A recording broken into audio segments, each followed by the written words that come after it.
2025, was für eine Achterbahnfahrt.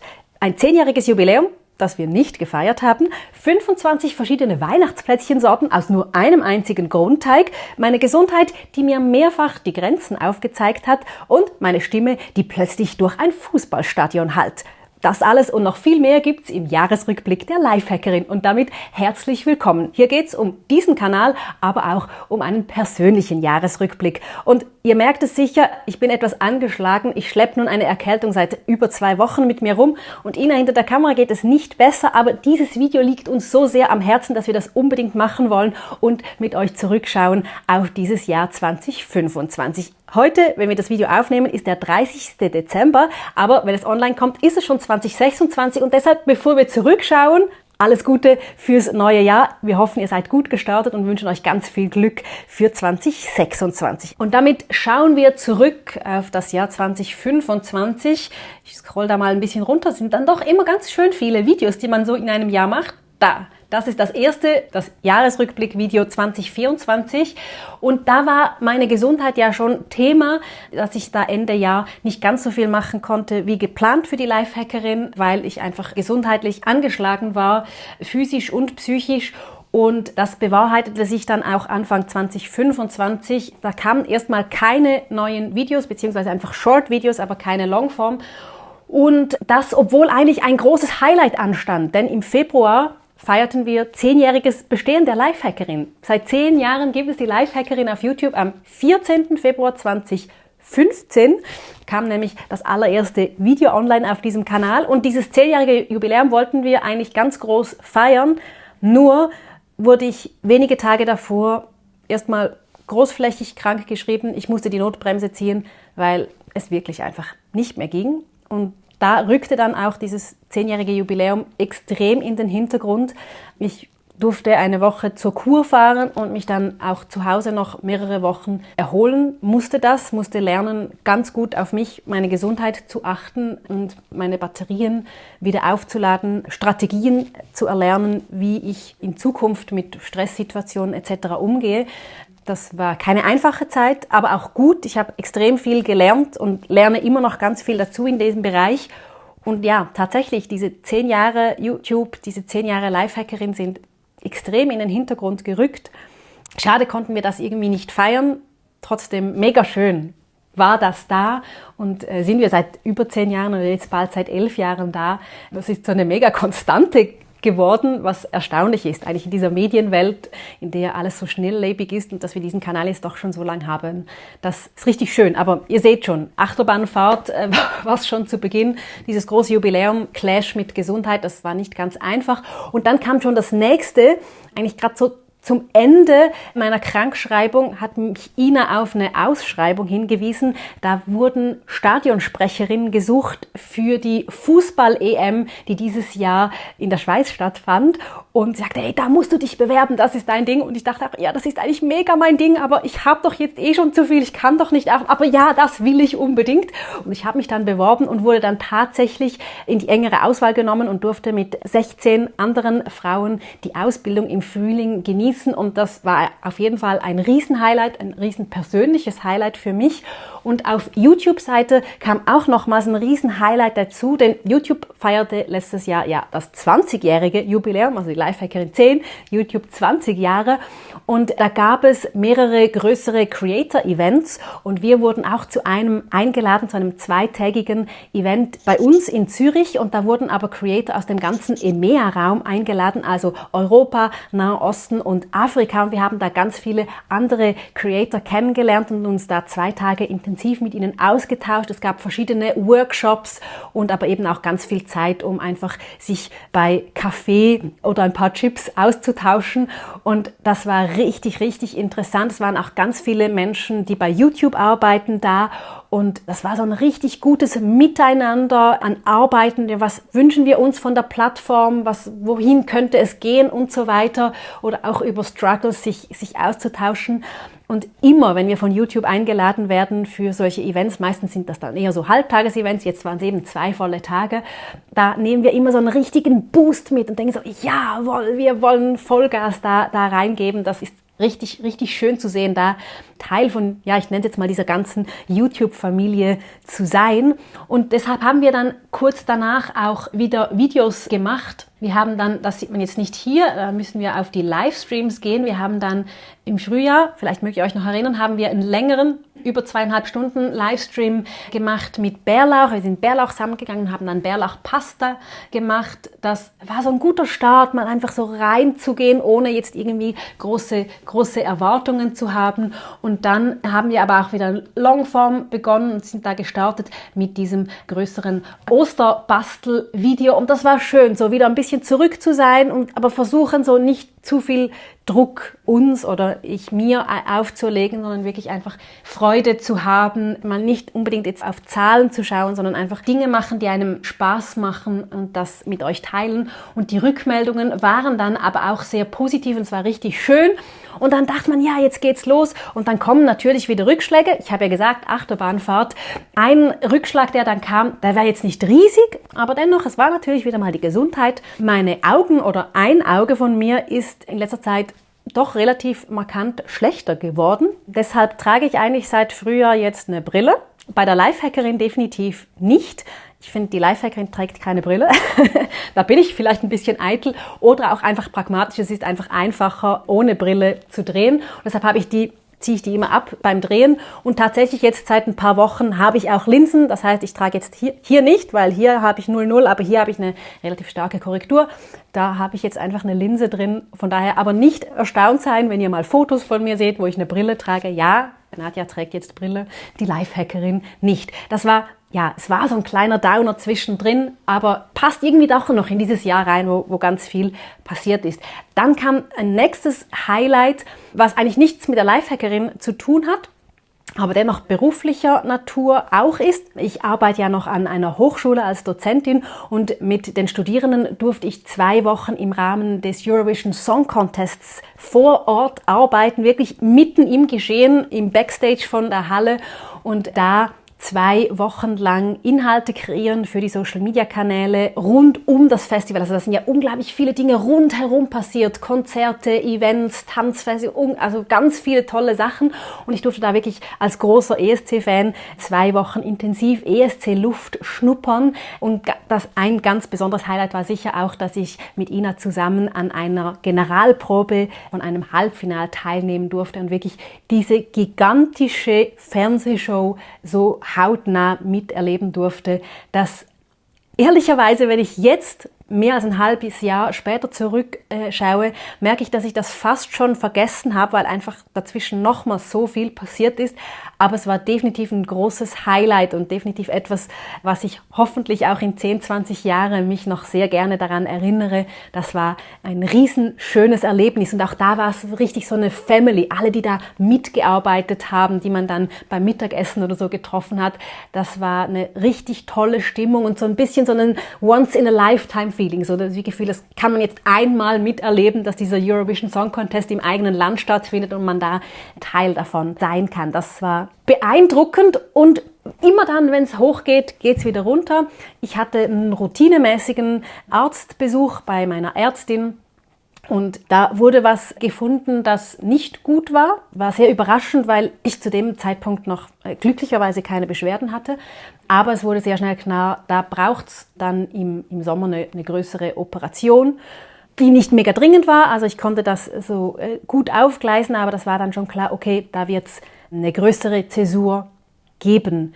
Das konnte ich aber glücklicherweise sehr, sehr gut verdauen, weil es kam ja dann der Sommer und ich will nicht vorgreifen, wir schauen am Schluss noch in die Statistik insgesamt zurück, aber wir sehen jetzt hier die Videoaufrufe von 2025 und das Obligate hier im Sommer ist immer relativ wenig los. Einerseits hier seht ihr dann das Loch, wo wir auch keine Longform-Videos veröffentlicht haben, aber auch, weil alle den Sommer genießen, draußen sind und weniger YouTube-Videos gucken, alles völlig legitim. Da war nicht so viel los, aber dafür war eben an anderer Stelle ganz viel los. Ihr erinnert euch, die Ausbildung zur Stadionsprecherin und es war tatsächlich so, dass ich eine der 8 Ausgewählten am Schluss sein oder der Glücklichen, die im Stadion sprechen durften. Ich durfte in St. Gallen, das ist meine Heimatstadt, 3 Gruppenspiele, unter anderem auch Deutschland-Polen, als Stadionsprecherin begleiten und das war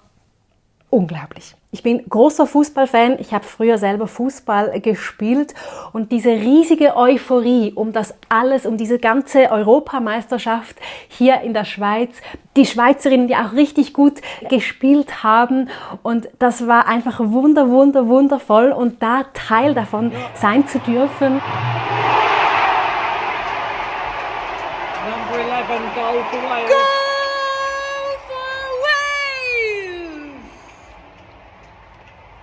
Ich bin jedes Mal bei einem Tor, man muss ja als Stadionsprecherin, vor allem, es geht ja da nicht Heim- und Auswärtsmannschaft, sondern man ist ja da neutral, aber ich bin neutral überschwänglich gewesen, muss man glaube ich sagen. Ich habe mich so gefreut bei jedem Tor für beide Teams und es war ein richtig tolles, es war ein richtig friedliches Fußballfest. Ich habe 3 wunderbare Abende genossen. Die ganze Atmosphäre aufgesogen, Zusammenarbeit mit allen Volunteers, mit allen von der UEFA, allen vom Stadion, das war so unglaublich toll, auch die Rückmeldungen waren so schön und ich habe dann danach auch noch und auch dazwischen auch, glaube ich, 5 Spiele in anderen Stadien auch noch als Besucherin erlebt, wo ich mir schon ganz frühzeitig Tickets gesichert habe und es war einfach, ich glaube, mein persönliches Highlight, wenn ich eines nennen muss von diesem Jahr, dann ist es diese Fußball-Europameisterschaft. Und das war einfach wundervoll und davon zehre ich definitiv auch noch jetzt und vor allem direkt danach, weil es war wirklich so, das Finale war und ich glaube 3 Tage später war meine Operation. Ich meine, da wird dann die Achterbahnfahrt wirklich am deutlichsten. Von höher geht's nicht bis tiefer geht's nicht eigentlich. Das war richtig heftig und gleichzeitig war es aber, glaube ich, gut. Ich konnte dann die ganze Zeit Rekonvaleszenz eigentlich wirklich auch wie noch nachhängen, meinen Gedanken und da mich daran freuen. Operation, alles gut verlaufen, war nicht einfach. Ich war danach auch wirklich 6 Wochen krankgeschrieben, dachte dann, ja, ich bin da schnell wieder fit, aber ich war wirklich, also auch Energielevel, da war die ersten Wochen wirklich so gar nichts zu machen. Das war richtig heftig. Ich hätte mir das nicht ganz so heftig vorgestellt, aber manchmal ist es auch gut, wenn man sich davor nicht zu viele Sorgen macht und sich da einfach reinbegibt. Die Operation war nötig. Ina hat mich dann zu Hause gepflegt. Auch da ist natürlich totaler Luxus, wenn man da jemanden hat. Bei euch haben wir uns in den Urlaub verabschiedet. Da waren wir nicht ganz ehrlich. Sorry, ich hoffe, ihr könnt das verstehen. Aber ja, im Endeffekt lag ich dann krank oder eben Rekonvaleszenz im Bett. Sicher der größte Tiefpunkt dann in diesem Jahr. Wobei, ja, Anfang Jahr war es ja auch schon nicht einfach. Naja, ich habe ja gesagt, die Gesundheit hat mir da definitiv mehrfach Grenzen aufgezeigt, aber auch gezeigt, wie wertvoll es ist, eben gesund zu sein und wie dankbar man manchmal einfach sein sollte, dass man beschwerdenfrei durchs Leben gehen kann. So ein bisschen Demut hat mich das, glaube ich, gelehrt. Ja, und dann kommt der Herbst und jetzt kommt der lange Anstieg, darf man glaube ich schon sagen, so Herbst, Winter. Man sieht hier, wenn wir hier gerade bei der Statistik sind, da haben wir dann wirklich regelmäßig wieder Longform veröffentlicht, also jedes Pfeilchen ist ein Longform und hier sieht man dann 2, das sind dann eben 2 pro Woche gegen Ende. Ja, also da konnten wir dann wirklich das machen, was wir wollten. Wir haben da richtig viel rein gebuttert an Zeit, an Energie, an Ideenreichtum und von euch auch immer wieder wundervolles Feedback dazu bekommen. Parallel zu den YouTube-Videos haben wir ja auch immer auf unserem Blog einen Text veröffentlicht mit den schriftlichen Rezepten oder den schriftlichen Anleitungen. Und wir sind ja auch auf den anderen Social-Media-Kanälen präsent. Das habe ich jetzt hier gar nicht offen. Aber da war es auch sehr schön zu sehen, ein Wachstum. Facebook, das wir ehrlicherweise so ein bisschen für tot gesagt haben und dachten so, ja, da ist wahrscheinlich nicht mehr sehr viel zu holen. Und wir waren da irgendwo so bei ich glaube, so 2.000, 3.000 rum. Und tatsächlich jetzt, also gerade gestern, haben wir 20.000 erreicht. Und das ist schon spannend, oder? Dass wir 10 Jahre lang irgendwie 3000 anhäufen können und dann innerhalb von 3 Monaten haben wir irgendwie eine Verachtfachung oder so. Das ist beachtlich spannend, ohne dass wir da jetzt großartig was Neues machen. Spannend zu sehen eben, dass manchmal etwas, was man so nicht so sehr auf dem Schirm hat, da plötzlich wieder funktioniert und zeigt uns, dass wir da einfach auch immer die Antennen offen halten sollten, um da neue Möglichkeiten zu sehen, noch andere Menschen zu erreichen. Aber ganz klar, YouTube ist und bleibt unser Zuhause, wenn wir da wieder die Videos anschauen. Also wir haben dann nach der krankheitsbedingten Pause haben wir Pasta gemacht, Mayo, Anti-Stress-Knete und dann, gutes Stichwort, Airfryer. Wir haben mit Cosori zum ersten Mal eine langfristige Partnerschaft gemacht und haben mit Cosori über mehrere Monate mehrere Videos gemacht. Das war auch nochmals was sehr Schönes, was Bestätigendes, dass ein Kooperationspartner an uns glaubt und nicht einfach nur von Video zu Video denkt, sondern direkt mal sagt, lass uns da längerfristig 4 Monate was mal machen. Das war richtig schön und hat uns auch nochmals Boost gegeben für eben diese Endjahresphase, wo richtig, richtig viel los war. Dann kam eben dieses große Einteig 25 Plätzchenvideos, ja, wie die letzten Jahre, ja, diese Plätzchenvideos, die mögt ihr sehr und das hat wieder richtig, richtig, richtig gut funktioniert. Ich meine, sind wir jetzt schon bei über 400.000 Aufrufen. Ja, richtig klasse. Da ist, glaube ich, ein Perfect Match. Ihr liebt die, wir lieben die Videos. Das ist richtig schön. Wir haben Stollen gebacken, Plätzchen im Airfryer. Dann haben wir ein Schweizer Weihnachtsplätzchen-Rezept veröffentlicht und dazwischen aber auch immer wieder DIY-Videos. Also da war richtig viel los. Wir haben eben auch gebastelt, zum Beispiel die Butterbrot-Tütensterne, die haben wir ja, glaube ich, vor 9 Jahren schon mal gemacht. Und da haben wir so, ist eigentlich Zeit, das wieder mal hervorzunehmen, weil das ist einfach so was Geniales, weil so unglaublich einfach mit wenigen Materialien, die man braucht. Das Video ist okay gelaufen, ist nicht super speziell gut, aber was richtig gut gelaufen ist, sind die Short-Versionen davon. Hier eines hat 1,6 Millionen Aufrufe auf Shorts und das ist für uns eine richtig gute Zahl für Shorts. Gleichzeitig haben wir das eben dann auch wieder auf den anderen Kanälen veröffentlicht und das hat auf Instagram dann ganz besonders gut funktioniert. Ich glaube, da sind es 5,4 Millionen Aufrufe oder irgendwie sowas und auch da richtig spannend. Also man sieht, wenn ein Video richtig gut funktioniert, also über alle Maßen solche Zahlen erreicht, dann erreicht das natürlich auch wieder ganz viele neue Leute, die noch nie was von der Lifehackerin gehört hat und dementsprechend hat das auch wieder ganz viele neue FollowerInnen dem Kanal beschert und da stehen wir tatsächlich jetzt ganz kurz vor 100.000 AbonnentInnen auf Instagram. Auch das natürlich wunderschön zu sehen, dass da die Zahl so stark gestiegen ist. Aber eben auch auf YouTube Shorts hat dieses Video richtig, richtig gut performt. Und das sieht man auch in der Statistik. Also das ist die Longform-Statistik und wir sehen da, insgesamt im Jahr 2025 hatten wir 4,7 Millionen Aufrufe und das ist ungefähr gleich viel wie im letzten Jahr. Ja, wir haben gesagt, wir reden nicht groß über Monetäres dieses Mal, weil wir das letztes und vorletztes Jahr schon gemacht haben. Aber ich bin monetär oder dann eben auch aufrufmäßig ein bisschen enttäuscht, weil wir dieses Jahr ja wieder Ende Jahr viel, viel mehr Videos veröffentlicht haben als letztes Jahr, wo ich eben gesundheitlich dann nicht 2 pro Woche machen konnte. Und jetzt haben wir doch 6 Wochen lang 2 pro Woche gemacht. Und das hat sich dann aber zahlenmäßig aufs ganze Jahr gesehen nicht ganz so niedergeschlagen. Also es war im gleichen Zeitraum. Aber trotzdem, ich meine, fast 5 Millionen Aufrufe, das ist ja Wahnsinn. Und jetzt wechseln wir auf Shorts. Und da sehen wir jetzt, hatten wir 13,1 Millionen Aufrufe für Shorts.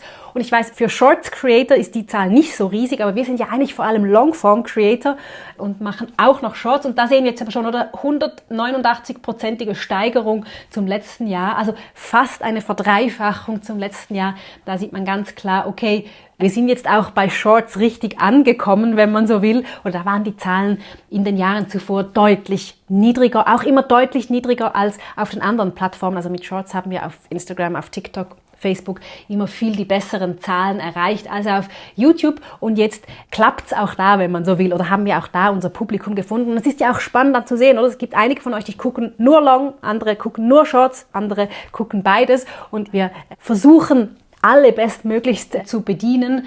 Aber nach wie vor ist Longform-Content für uns das Wichtigere oder da, wo wir halt einfach herkommen, da, wo wir genauer erklären können. Deshalb verlinken wir meistens, wenn wir einen Short zu einem Longform machen, verlinken wir das Longform auch immer, weil wir sagen, ja, wenn es dich wirklich interessiert, dann guck doch noch das Longform oder lies das Rezept bei uns auf dem Blog, damit du einfach noch mehr Hintergrundinformationen hast, um etwas nachher selber nachmachen zu können, weil diese 30 Sekunden oder auch mal 90 Sekunden Short ist halt immer sehr, sehr knapp, um ein Rezept oder ein DIY zu erklären. Ja.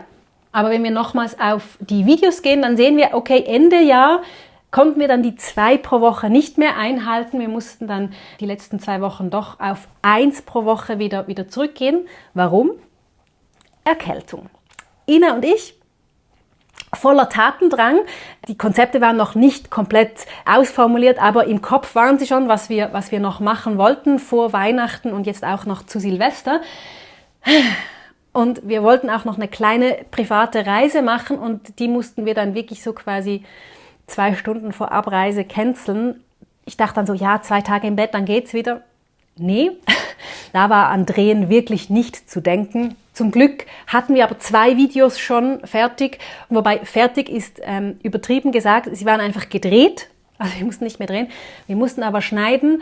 Da hat mir das schon auch nochmals aufgezeigt, so dieses Content-Creator-Dasein ist mega schön, hat ganz viele tolle Vorteile, aber es hat halt eben auch Nachteile im Sinn von, es kann nicht mal schnell jemand anderes einspringen und das hat mir total leid getan. Ich muss dann Ina sagen, Ina, kannst du bitte versuchen, dieses Video jetzt zu schneiden, auch wenn du Fieber hast? Mir hat es das Herz zerrissen auf der einen Seite und auf der anderen Seite denkt man so, ja, aber man muss ein Video veröffentlichen oder dann ist Weihnachten, nach Weihnachten kann man nicht ein Weihnachtsvideo noch bringen. Also man merkt schon, da gibt's trotzdem Druck, den man sich teilweise selber auferlegt, der aber vielleicht auch von der Plattform und teilweise sicher auch aus ZuschauerInnen-Sicht kommt, die ja halt ihre Videos einfach auch erwartet. Klar, oder? Ich meine, wenn ihr die Tagesschau guckt, dann erwartet ihr auch, dass die Tagesschau kommt und nicht, dass da plötzlich heißt, ja, wegen Krankheit der Moderatorin kommt jetzt keine Tagesschau. Da ist halt trotzdem Druck da. Man hat die letzten Wochen auch wieder mehrfach in deutschsprachigen YouTube gesehen, da haben mehrere Videos veröffentlicht, die auch wieder gesagt haben, ich muss eine Auszeit nehmen oder ich muss mir gut schauen, ich habe zu viel gemacht. So toll es ist, dass diese Creator Economy wächst und viele Creator da ganz viel machen können und mittlerweile auch viele davon leben können. Was man da nicht sieht, ist halt sehr oft der große Einsatz, dass dann eben vielleicht nicht ein großes Team dahinter steckt, wo man da quasi Ferienablösungen machen kann oder eben, wenn man mal krank ist.